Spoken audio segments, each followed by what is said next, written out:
Yeah, and you are a project manager at Bristol Myers Squibb, a huge company.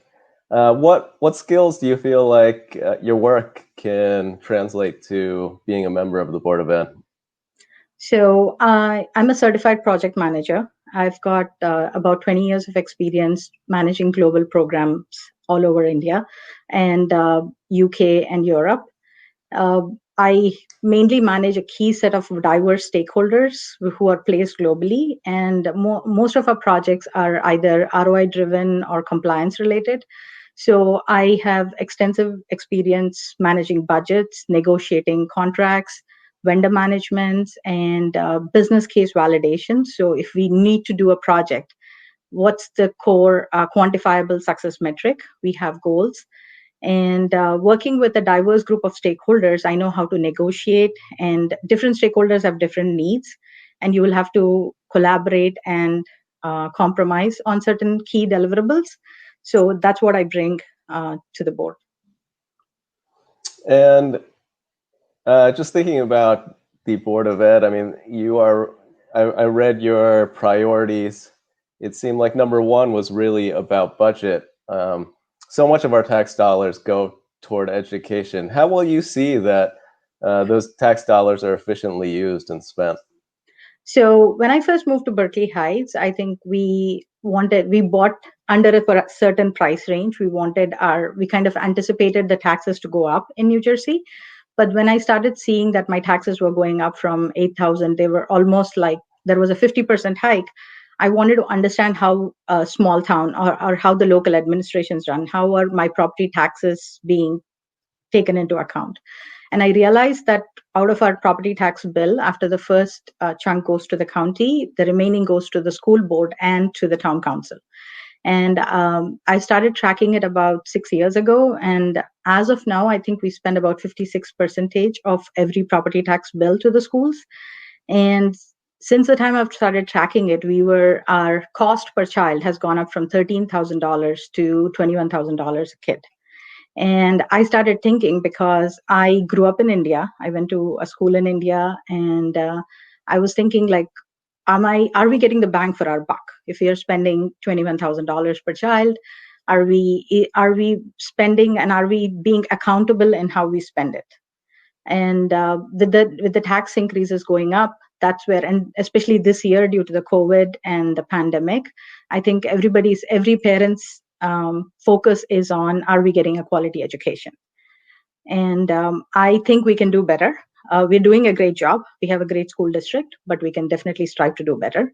And I want to keep us accountable. There are a lot of things that we can do without hit to the budget. Like, we can tie up with free tools that are available, which other school districts are doing. Like, we can tie up with Khan Academy, for example, and use it as a curriculum, one of our curriculum tools. And how do you feel about community engagement? I mean, before COVID, I hadn't attended a board of ed meeting, and now I've attended several via Zoom. Just what's your perspective in terms of communication and uh, dealing with the community? So because of my personal interest, started attending the town council meetings about 6 to 7 years ago, and then the board of ed about 5 to 6 years ago.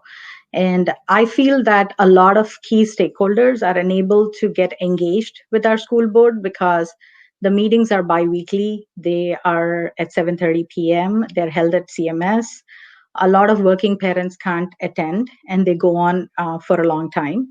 And they weren't live streamed previously. I think they voted late last year to start live streaming them.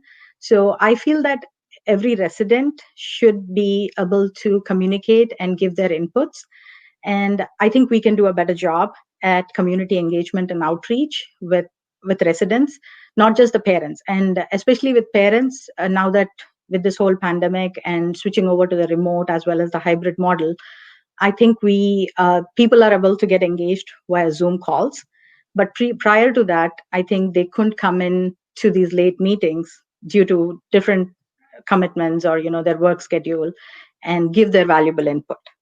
So I think we are moving in the right direction, though, now that with the Zoom, and they have decided to live stream. So I think we'll have a better engagement. But I also feel that because a major chunk of our property taxes goes to the Board of Ed, I think we can do a better outreach of reaching out or sending out some sort of a communication every quarter or once every bi-monthly, or say stating that, hey, for this quarter this is the amount of tax dollars we've received from the town, this is what we intend to spend on, or these are our key programs. While I was I think late last year I realized that we were going to have a referendum for our school board. So this year not many people were aware that we were going to have a referendum for our Board of Ed. So we were going to have two elections in Berkeley Heights. One was the national, which is scheduled for next week, November 3rd.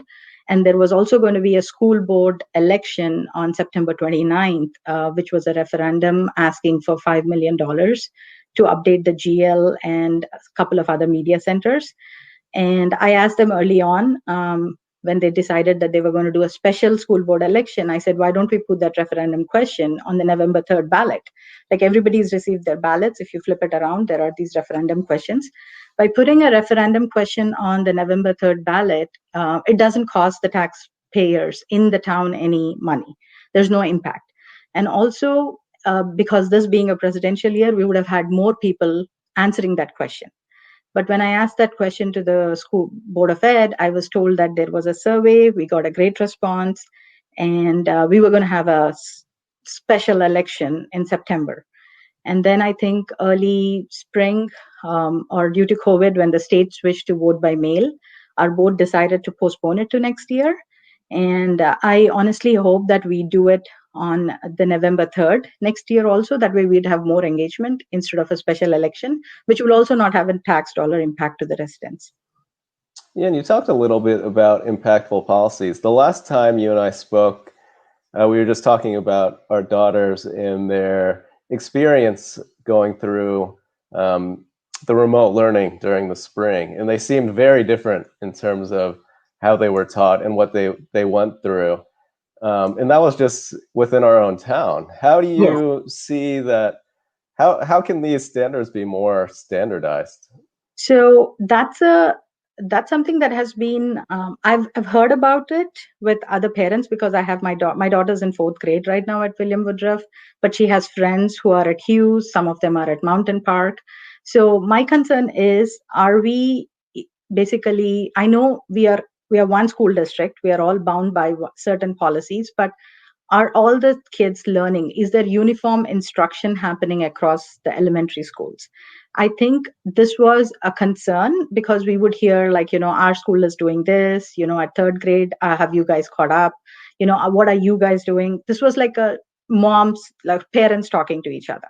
But it came out to be very obvious and clear when we had to switch to the remote learning early 2020.